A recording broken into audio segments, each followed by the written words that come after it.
Legal front पे लड़नी पड़े तो लड़ेंगे, आपके साथ कंधे से कंधा मिलाकर तो लड़ेंगे ही। और हम तो इसके आगे भी साथियों लड़ रहे हैं, हम तो ईवीएम की लड़ाई भी लड़ रहे हैं। सरकार क्यों नहीं परवाह करती है? सरकार इस वजह से भी तो परवाह नहीं करती कि उसे आपकी जरूरत कहां है। भाई उसे तो वोटों के लिए मशीन है कि ना उसके पास, उस मशीन में बेईमानी करके और वो आपकी वोटों को लूट लेती है, तो आपकी जरूरत क्या है? तो जब आपकी जरूरत नहीं है, आपके लिए करेगी क्यों? इस बात को भी ध्यान रखना। हम दिल्ली में ईवीएम के खिलाफ लड़ाई शुरू करेंगे साथियों, हो सके तो उसमें भी साथ दीजिए। उन सभी साथियों को बहुत धन्यवाद देता हूं, बधाई देता हूं कि बिगुल आपने बहुत मजबूती के साथ बजाया है, और मुझे विश्वास है कि बिगुल की आवाज इतनी मजबूत होगी, इतनी जोरदार होगी कि न केवल राज्य सरकार केजरीवाल बल्कि केंद्र सरकार और प्रधानमंत्री मोदी के भी कान में गूंजेगी।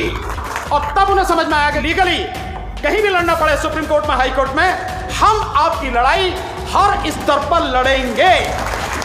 सौदा कर लिया कुछ दलालों ने, सरकार के दलालों ने, ऐसा सौदा कोई करना नहीं। और पहचानना उन लोगों को जो अपने बीच गद्दार हैं, सरकार के दलाल हैं, सौदा करने वाले हैं।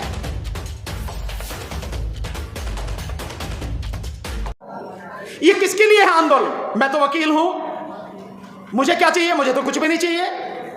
फिर भी मैं 2 बजे से आकर साथ में आपके बैठा हूं और अंत तक रहूंगा। असली लड़ाई तो आप ही की है ना, मजदूरों की, कर्मचारियों की। तो क्यों नहीं बैठते हो उतने समय जितने समय तक प्रोग्राम चलता है? क्यों नहीं सुनते उन हर साथियों की बात जो आपको बताने जा रहे हैं? हर कोई साथी आपके लिए आया है ना। एक ये आदत बदलनी पड़ेगी। और साथियों, लड़ाई 4 जगह होती है, 4 स्तर पर लड़ाई होती है, एक स्तर पर नहीं होती।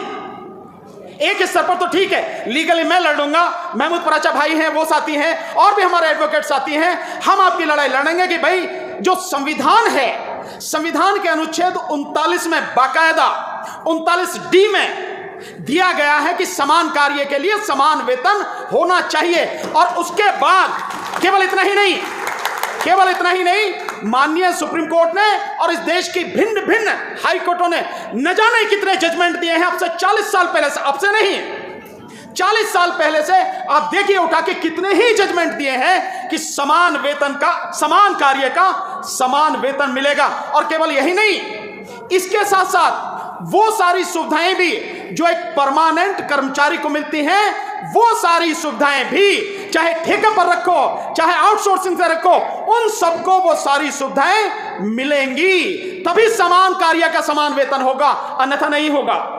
पर मानता कौन है? कोई मानता है क्या? सरकार है सब इधर से सुनी और इधर निकाल दी, आप रह जाइए लड़ते हुए, और आप लड़ भी नहीं पाते हैं।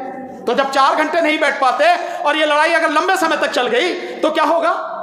और किसानों से सीख लेना चाहिए कि 13 महीने किसानों ने लड़ाई लड़ी और हम कंधे से कंधा मिलाकर उनके साथ रहे, लड़े और जीते।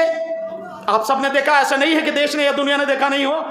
तो अपने आप को पहले इतना मजबूत कीजिए कि मेरा हक है तो लेके रहूंगा, सरकार कोई भी हो।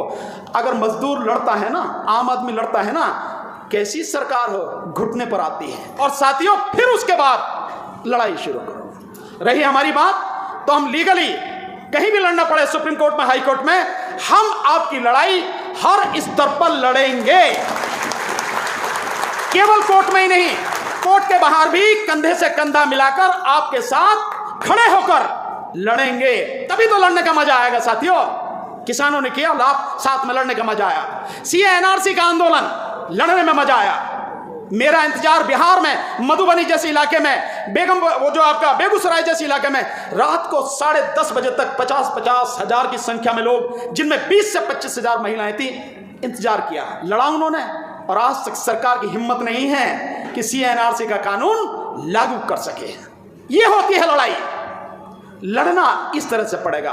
और मैं जो आपको बता रहा हूं, ये सारे अधिकार आपको संविधान में है। संविधान के नीति निर्देशक सिद्धांतों में बहुत ज्यादा नहीं है। अनुच्छेद 36 से लेकर अनुच्छेद 51 तक पढ़ लो, बस इतना ही तो है। इतना पढ़ के अगर समझ में नहीं आ रहा तो मुझे फोन करो, मैं समझाऊंगा आपको क्या है उसमें। हमारे साथी हैं, वो बताएंगे आपको।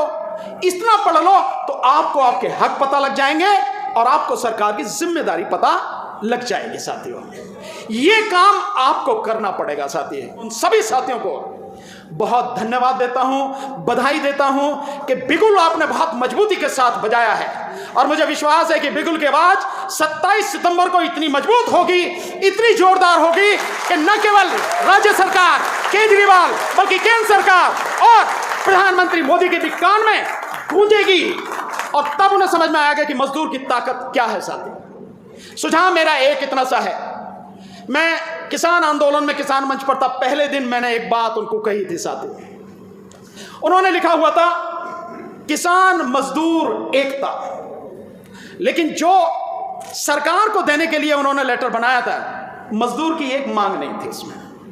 मैंने मंच से कहा किस बात की एकता है भाई, जिनकी बात आप, जिनका नाम आपने लिखा हुआ है किसान मजदूर एकता, बात तो सारी किसानों की कर रहे हो, हालांकि बात सारी सत्य, पर मजदूरों की अगर बात कर रहे हो, उनको साथ में ले रहे हो, उनकी बात भी तो इसमें होनी चाहिए कि नहीं होनी चाहिए?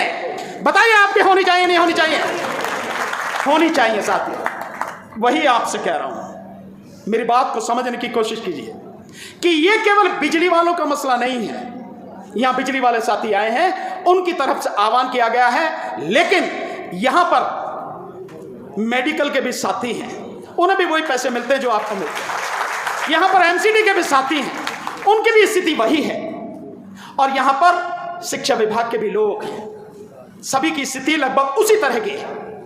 जो भी आउटसोर्सिंग है और जो भी मजदूर हैं, जो भी ठेका पर हैं, उन सबकी स्थिति एक ही जैसी है, विभाग अलग है, स्थिति एक ही जैसी है। तो लड़ाई फिर सभी की होनी चाहिए ना।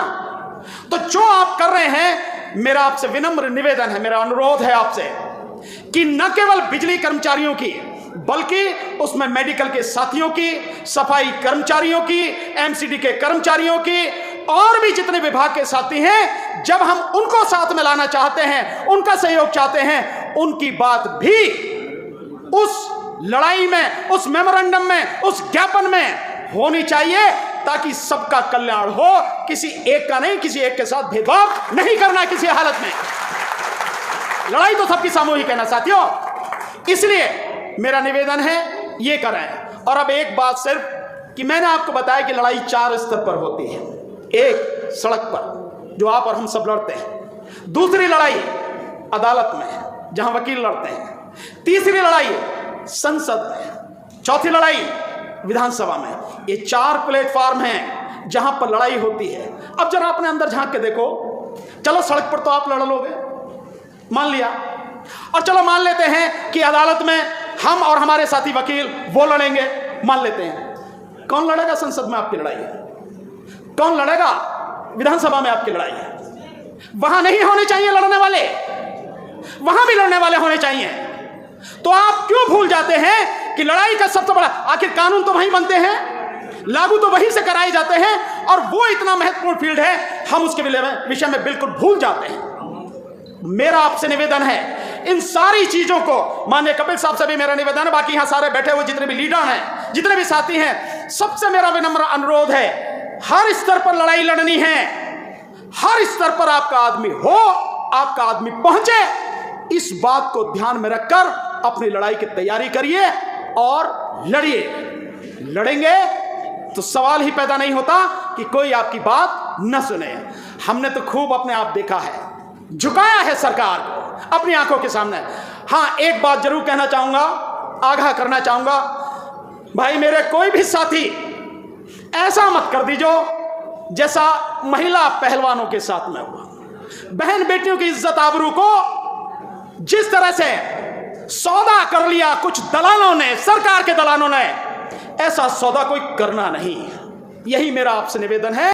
और पहचानना उन लोगों को जो अपने बीच गद्दार हैं, सरकार के दलाल हैं, सौदा करने वाले हैं। मैं दावे के साथ कह सकता हूं, कम से कम डीसी कपिल साहब, मैं और ऐसे कई साथी किसी कीमत पर सौदा नहीं करेंगे, चाहे कुछ भी हो जाए। इसलिए निवेदन आपसे करता हूं, अपनी